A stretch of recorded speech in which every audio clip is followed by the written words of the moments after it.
প্রিয় শিক্ষার্থীরা, বাংলা জিজ্ঞাসার নতুন আরেকটি ক্লাসে আমি তোমাদেরকে স্বাগত জানাচ্ছি। আজকে আমরা দেখব কিছু পরিবর্তিত বানান। বাংলা একাডেমি কিছু বানান পরিবর্তন করেছে, সেই সকল বানান আমরা আজকের ক্লাসে দেখব। তো চলো শুরু করা যাক। তো সবার প্রথমে যে বানানটি রয়েছে সেটি হলো ব্যবহারিক বানানে আমরা এখানে আকার দিব কি দিব না। তো চলো এটার উত্তর আমরা জেনে নিই। আগে লেখা হতো ব্যবহারিক অর্থাৎ আকার বাদ দিয়ে। এর স্পষ্ট উদাহরণ পূর্বের বাংলা একাডেমি ব্যবহারিক বাংলা অভিধান গ্রন্থের বানানে, কিন্তু বর্তমান ব্যবহারিক বানানটি করা হয়েছে ব্যবহারিক অর্থাৎ আকার সংযুক্ত করা হয়েছে। ব্যাকরণ অনুযায়ী এটাই সঠিক, কারণ ব্যবহার যোগ ইক ব্যবহারিক। আমরা কয়েকদিন আগে যে ক্লাসটি করেছিলাম আদিশয়ের বৃদ্ধি, সেই নিয়ম অনুযায়ী এখানে আকার হওয়া উচিত। অতএব ব্যবহারিক বানানে আকার দিতে হবে। এর পরের যে বানানগুলি রয়েছে সেটি হলো গরু, ছোট এবং বড়। তো এই তিনটে বানান আগে ওকার ছাড়া লেখা হতো, কিন্তু বর্তমানে এই বানানগুলোতে গরু বানানের শুরুতে ওকার দেওয়া হচ্ছে এবং ছোট বা বড় বানানের শেষে ওকার দেওয়া হচ্ছে। কিন্তু কেন? আসলে মূলত বাংলা একাডেমি প্রমিত বাংলা বানানের নিয়ম অনুচ্ছেদ 2.3, যেখানে বলা হয়েছে বাংলা অধ্বনির উচ্চারণ বহু ক্ষেত্রে ও এর মতো হয়। শব্দ শেষের এসব অধ্বনি ওকার দিয়ে লেখা যেতে পারে, যেমন। তো এই কারণে ছোট বা বড় বানানে আমরা শেষে ওকার দিচ্ছি। ঠিক একইভাবে বাংলা একাডেমি উচ্চারণ অভিধান মতে যখন কোনো শব্দের দ্বিতীয় শব্দের সাথে যদি রস্বই দীর্ঘই রস্ব দীর্ঘ যুক্ত থাকে, তাহলে পূর্ব বানানটি অকার ও কারান্ত উচ্চারিত হয়ে থাকে। যেমন গয়ের সাথে অ ধ্বনিটি বিলীন হয়ে আছে, অর্থাৎ আমরা এটি লিখি না, কিন্তু গয়ের সাথে সেটি রয়েছে।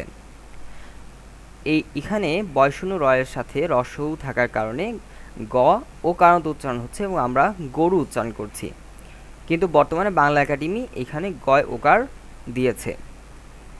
এই কারণে গরু, ছোট এবং বড় এই তিনটে বানানে আমরা ওকার ব্যবহার করব বর্তমানে। এটি ছিল আমাদের 2 ও 3 নম্বর শব্দ। এবার 4 নম্বর শব্দটি দেখা যাক। ঘুষ বানানে দন্ত স হবে না, মূর্ধন্য স হবে।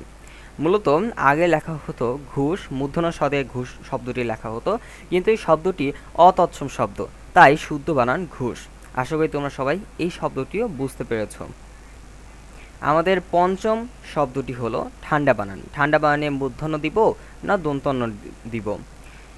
এই শব্দটি বোঝার জন্য আমাদের আসলে মূলত নত্যবিধিটা আমাদের জানতে হবে, যে নত্যবিধি অনুযায়ী যদি ট বর্গের শব্দের আগে যদি যুক্ত বর্ণ হয়, ট বর্গ যেমন ট, ঠ, ড, ঢ, এর আগে সবসময় মূর্ধন্য যুক্ত হবে।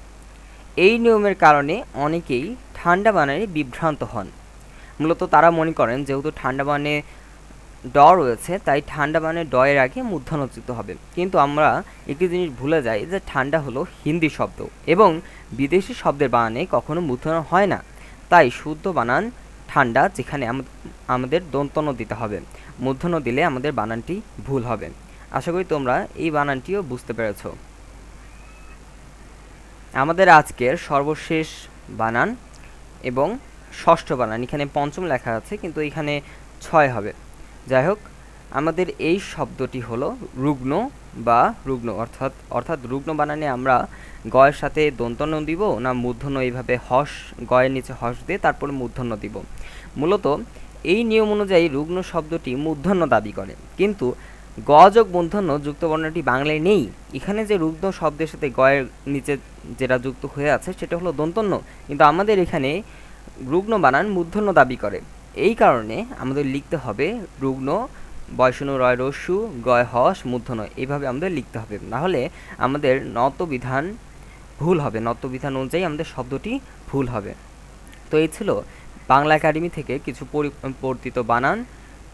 এটি হলো আমাদের ভিডিওর পার্ট 1। পার্ট 2তে আমি আরও কিছু বানান নিয়ে আসব, যেগুলি বর্তমানে পরিবর্তিত হয়ে গেছে। বাংলা আধুনিক বাংলা অভিধানে সেই সকল বানান বর্তমানে চেঞ্জ হয়ে গেছে।